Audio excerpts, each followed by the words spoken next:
Hello Team Fusion, this video is going to be on forming, and this one key skill is going to be so helpful for this industry because this industry is, network marketing is a relationship business.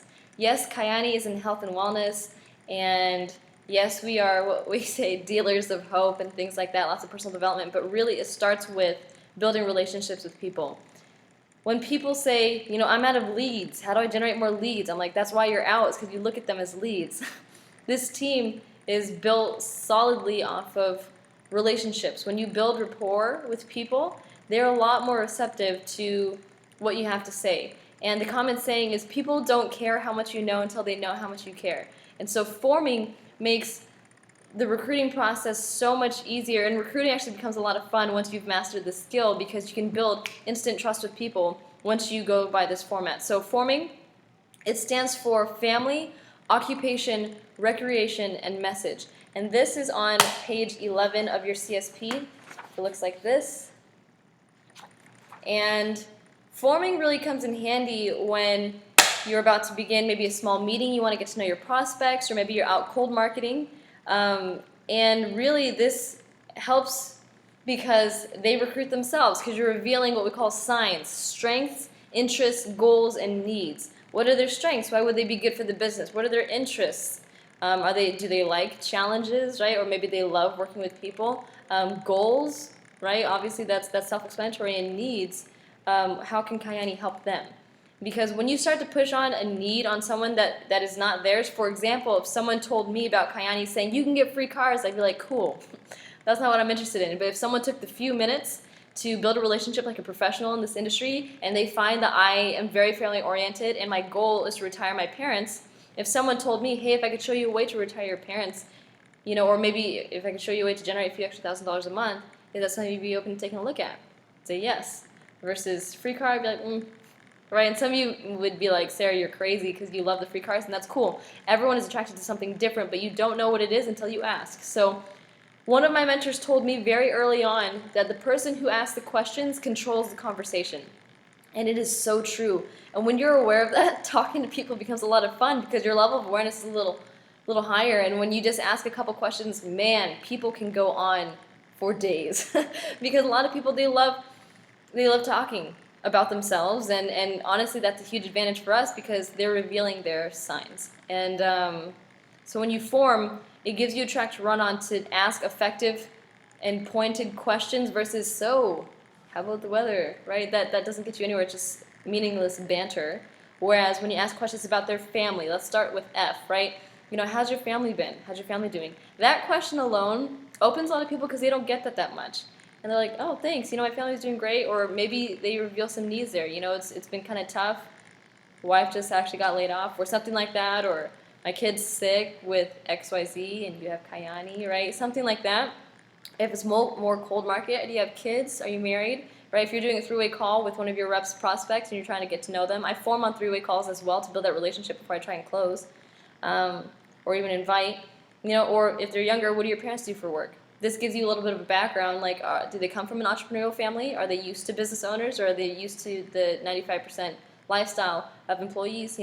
What does your spouse do for work? Stuff like that. So occupation is what O stands for. What do you currently do for work? Is that your dream job?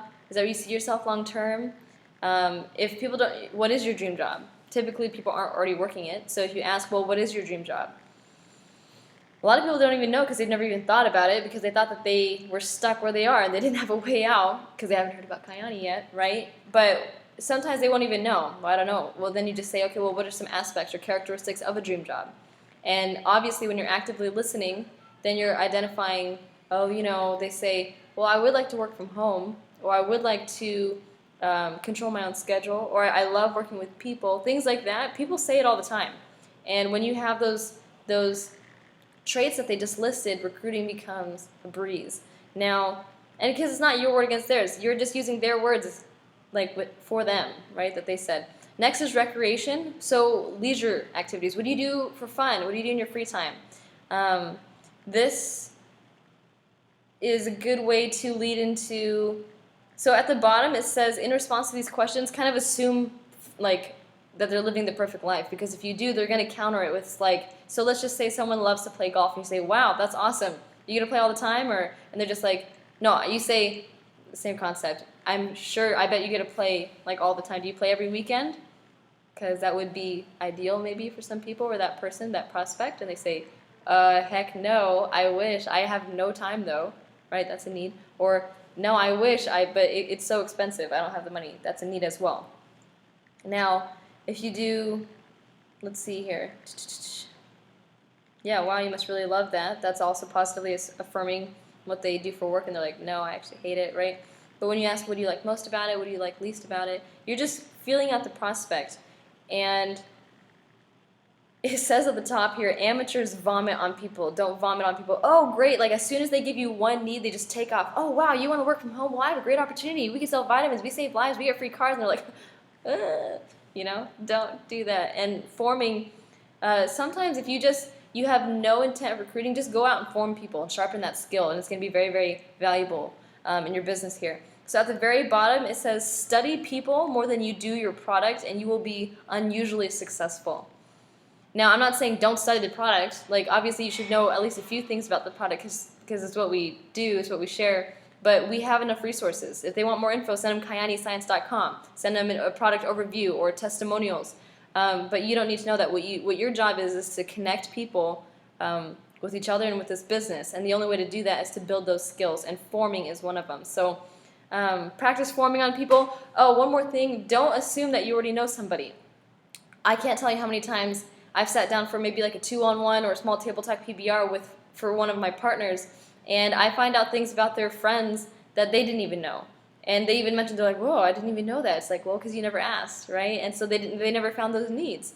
So take the time to show people that they're valuable, and because the name of the game is to make people feel special and important. That's what Danny Johnson trains on, and that's really key in this business. Are you making people feel special? Are you making them feel important?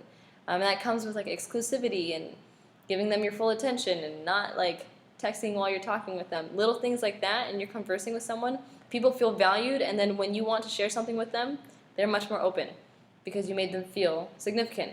So that just went on a little bit of a tangent, but that's really where forming starts. So I hope that this helped. Go out, form people, and I'll see you in the next training.